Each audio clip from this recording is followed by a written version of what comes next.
Assalamualaikum. Untuk video kali ini, kita akan coba bahas terkait dengan teknik keabsahan data pada penelitian dengan pendekatan kualitatif. Yuk kita mulai.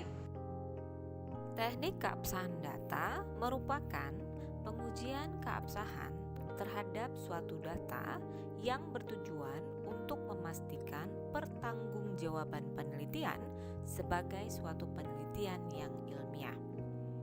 Nah, kira-kira kenapa teknik keabsahan data itu diperlukan? Nah, teknik keabsahan data juga sering kita sebut sebagai uji keabsahan data. Nah, ada beberapa urgensi terhadap uji keabsahan data ini, apalagi pada penelitian kualitatif. Yang pertama, pada penelitian kualitatif biasanya subjektivitas peneliti itu sangat dominan. Itu alasan yang pertama. Kemudian yang kedua, alat pengumpulan data yang sering dipakai dalam penelitian kualitatif, baik itu observasi maupun wawancara, mengandung banyak kelemahan ketika dilakukan secara terbuka, apalagi tanpa kontrol. Kemudian yang ketiga, sumber data yang kurang kredibel atau kurang terpercaya itu akan nantinya mempengaruhi tingkat akurasi hasil penelitian. Nah, itu tadi ada 3 hal kenapa uji keabsahan data itu sangat diperlukan dalam penelitian kualitatif. Ada 4 jenis uji keabsahan data. Yang pertama itu disebut credibility atau uji validitas internal. Yang kedua disebut transferability atau uji validitas eksternal. Kemudian yang ketiga disebut dependability atau uji reliabilitas. Dan yang terakhir yang keempat disebut sebagai confirmability atau objektivitas. Nah, pada kesempatan kali ini kita akan membahas lebih mendalam terkait dengan uji validitas internal atau disebut sebagai credibility. Credibility atau disebut uji kredibilitas data merupakan uji kepercayaan terhadap data hasil penelitian kualitatif. Ada 7 tahapan dalam uji kredibilitas data.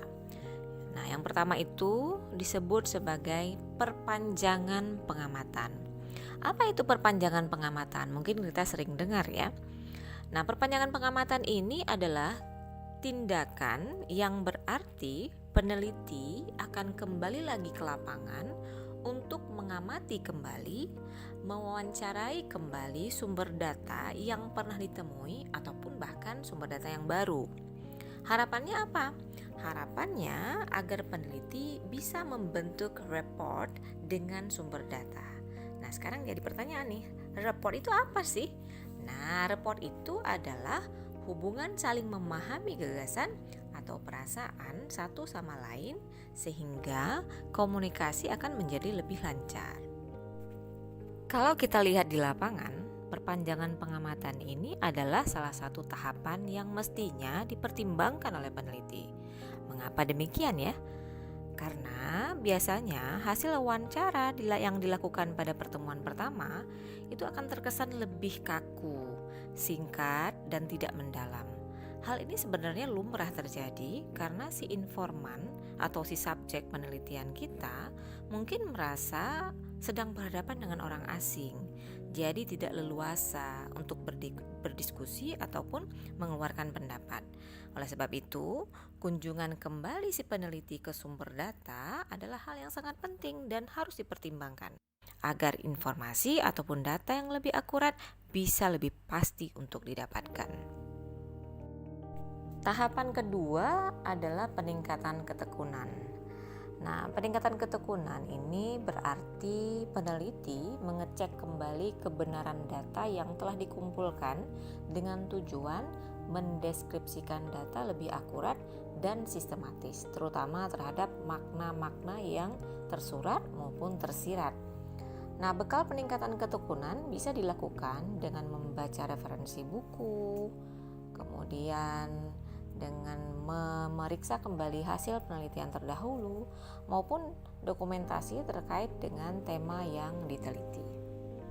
Tahap berikutnya yaitu triangulasi.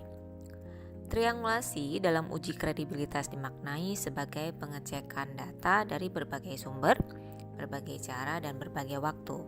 Oke, kita akan ulas satu persatu. Yang pertama adalah triangulasi sumber, yakni pengujian kredibilitas data dari berbagai sumber. Nah, data yang diperoleh tidak boleh dirata-ratakan seperti halnya pada penelitian kuantitatif, tetapi harus dideskripsikan, dikategorisasikan, dianalisa kembali pandangan yang sama dan berbeda, atau bahkan yang lebih spesifik dari seluruh sumber data yang ada. Kemudian yang kedua adalah triangulasi teknik, yang merupakan pengecekan kembali data kepada sumber yang sama dengan teknik yang berbeda. Misalnya, apabila setelah dilakukan wawancara, maka selanjutnya dilanjutkan dengan teknik observasi, atau bahkan sebaliknya, atau mungkin sebaliknya, observasi dulu baru wawancara, atau bisa juga yang lainnya didukung juga oleh teknik yang lain seperti dokumentasi ataupun kuesioner. Berikutnya yang ketiga adalah triangulasi waktu, yakni pengujian kredibilitas kepada sumber dan teknik yang sama, namun dilakukan pada waktu dan situasi yang berbeda. Tahap berikutnya yaitu diskusi dengan teman sejawat. Nah, teman sejawat ini apa ya, atau siapa ya yang dimaksud dengan teman sejawat? Nah, ini tergantung siapa penelitinya. Kalau misalkan peneliti itu adalah mahasiswa, maka teman sejawatnya adalah sesama mahasiswa yang juga meneliti. Nah, kalau misalkan penelitinya adalah peneliti profesional, maka yang dimaksud dengan teman sejawatnya adalah peneliti yang profesional juga. Nah, apa fungsinya? Kenapa diskusi dengan teman sejawat ini menjadi perlu? Nah, di sini ada 4 hal yang menyebabkan kenapa ini diperlukan. Yang pertama adalah dengan melakukan diskusi dengan teman sejawat, biasanya kita akan mendapatkan pandangan kritis terhadap hasil penelitian. Kemudian kita juga bisa mendapatkan temuan terhadap teori yang lebih substantif. Kemudian yang ketiga, bisa membantu untuk mengembangkan langkah berikutnya. Terkadang kita bingung nih, berikutnya mau ngapain lagi gitu. Kemudian yang terakhir, dengan kita melakukan diskusi, kita juga bisa mendapatkan pandangan lain sebagai pembanding. Tahap berikutnya dari uji kredibilitas yaitu kecukupan referensi, yakni adanya pendukung untuk membuktikan data yang telah ditemukan peneliti. Ini penting sekali dan ini adalah poinnya.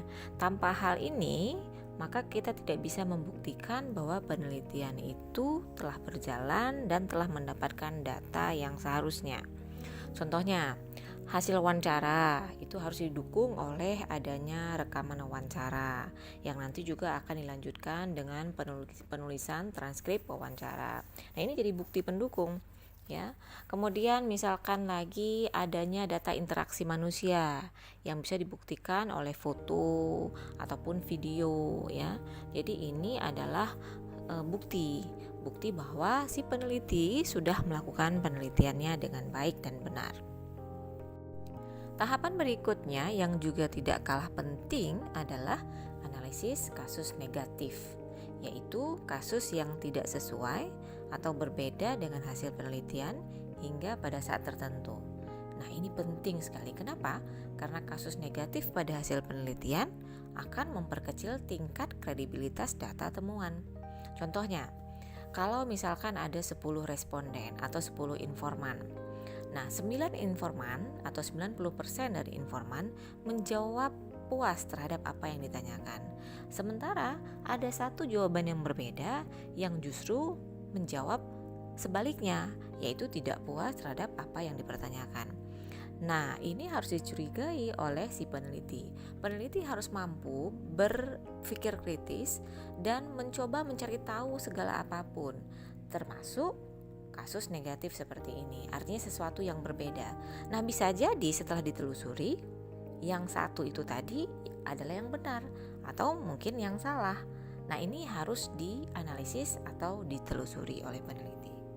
Oke, tahapan terakhir dari uji kredibilitas adalah mengadakan member check, yakni proses pengecekan data yang diperoleh peneliti kepada pemberi data untuk memastikan seberapa jauh data tersebut sesuai.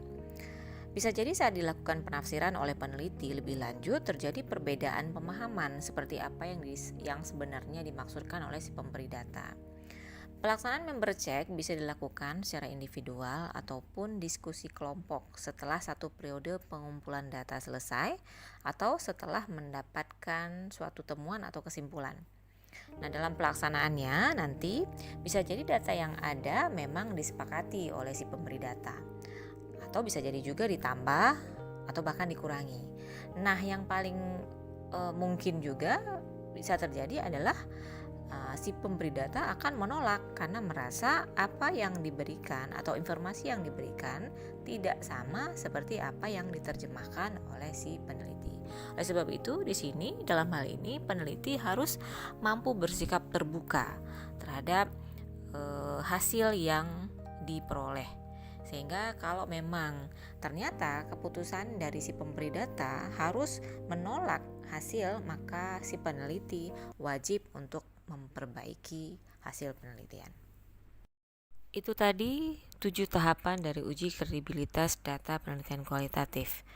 Nah, melalui uji kredibilitas ini diharapkan data yang telah diperoleh dapat dipastikan akurasinya sehingga dapat dipercaya. Mudah-mudahan dapat dipahami ya.